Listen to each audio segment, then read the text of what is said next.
¿Qué tal? Un cordial saludo, bienvenidos a una exposición más. En la vez pasada estábamos viendo acerca de las diferentes entradas del diccionario.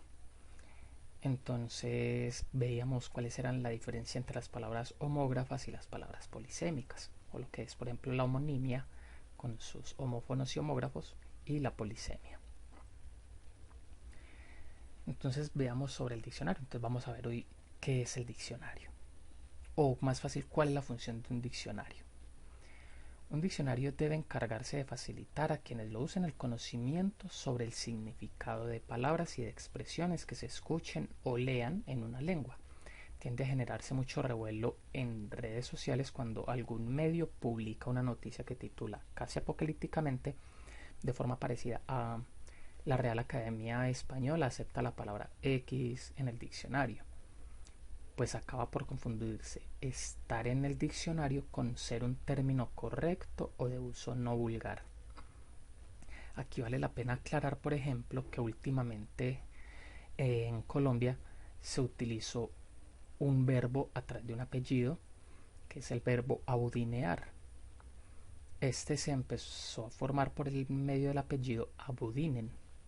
Entonces, claro, la persona molesta que la Real Academia, tal cosa, que esto y que lo otro, pero que aceptaba, que registraba la palabra, que todas esas cosas. No, o sea, lo que hizo la Real Academia fue documentarla y decir es que en Colombia lo están utilizando últimamente para que signifique esto.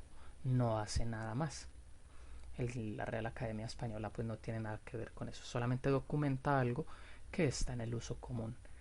Tal cual documenta también la palabra castrochavismo, por ejemplo, que viene de los apellidos Castro, de Cuba, y Chávez de Venezuela. Entonces hay que diferenciar eso. Lo que hacen es documentarla, no registrarla, porque si no, ahí aparecerían. Además, suele tenerse también la idea errónea de que son los académicos los que deciden inquisitorialmente qué palabra debe o no entrar en el diccionario. Y precisamente uno de sus académicos más conocidos, Arturo Pérez Reverte, se ha encargado varias veces de matizar que la Real Academia Española, con sus diccionarios y gramáticas, no actúa como juez o policía del lenguaje, señalando que está bien y anunciando que está mal, sino como un notario que recoge el uso que los hablantes, verdaderos dueños de la lengua, hacen de ella. ¿Listo? Entonces acá nos dicen que lo que ellos hacen es recoger. Lo que hacen es, venga, que esto lo están utilizando, lo documentamos, y pues debido al uso, ya la cantidad de gente, pues ya dirán, lo podemos ingresar en el diccionario, de resto pues lo dejan solamente documentado. Entonces vamos a entender qué nos muestra el diccionario de la lengua cuando buscamos un término. Inicialmente tenemos la entrada de la palabra. Cuando tiene un 1 superior, quiere decir que esta es la primera entrada, es decir, hay una segunda entrada y quizás una tercera entrada, cuarta entrada. ¿Listo? Entonces, inicialmente la entrada. Después tenemos lo que es la etimología. Entonces, volviendo un poquito, recordemos que cuando hablamos de entrada, lo vimos en el video pasado, es que si una palabra tiene varias entradas son homógrafas. ¿Qué es lo que es una palabra homógrafa? Pues son dos palabras que se escriben igual, pero no quiere decir que tengan significados distintos. Sí, pues en cierto modo tienen su significado distinto, pero lo que en realidad tienen distinto es la etimología. Mire que acá vamos del francés bote y acá bota del latín tardío butis. Entonces es eso. Más que todo es lo que nos hace que sea diferente, la etimología. Si estas dos palabras tuvieran la misma etimología, pues estas acepciones que están acá estarían acá. Entonces vamos a entrar a mirar después de la etimología, entran lo que son las acepciones. ¿Qué son las acepciones? Cada uno de estos significados que se le dan. Si no tuviera más acepciones, sería una palabra monosémica, o sea, con un solo significado. Aquí vemos que tiene tres significados. Entonces vemos eso. Entrada, etimología, acepciones. Cuando tenemos eso, entonces vemos al frente algo que está abreviado. Una F, por ejemplo, quiere decir que es un sustantivo femenino, sustantivo femenino, sustantivo femenino. Todas van a aparecer abreviadas.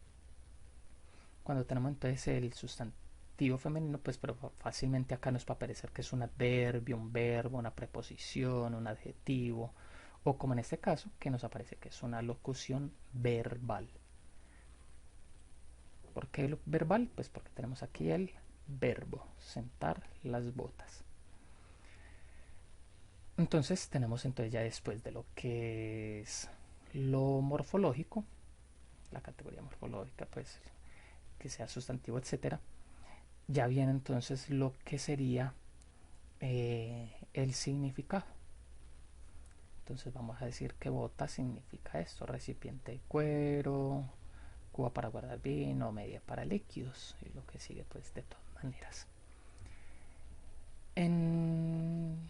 A veces vamos a encontrar información adicional. Por ejemplo, le dicen a uno usado también como masculino, usado también como femenino, usado más en plural, eh, usado de pronto en España, y le empiezan a decir a uno algunos países donde esa palabra significa eso en ese país, que son entonces ya informaciones adicionales que también aparecen en esta parte antes del significado. Mira, por ejemplo, acá tenemos que esta, por ejemplo, en España significa esto. Acá nos dicen en Argentina y Uruguay. Y entonces, a veces también, después del significado, viene previo un ejemplo.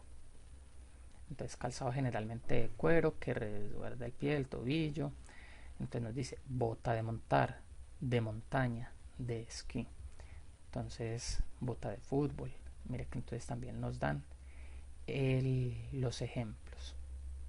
Entonces, pues no, recordemos entonces que qué información nos brinda un diccionario: entrada, etimología, número de acepciones. Una vez le dicen busquen la palabra tal en tal acepción. Entonces vamos a esto: la primera acepción, segunda acepción, tercera acepción.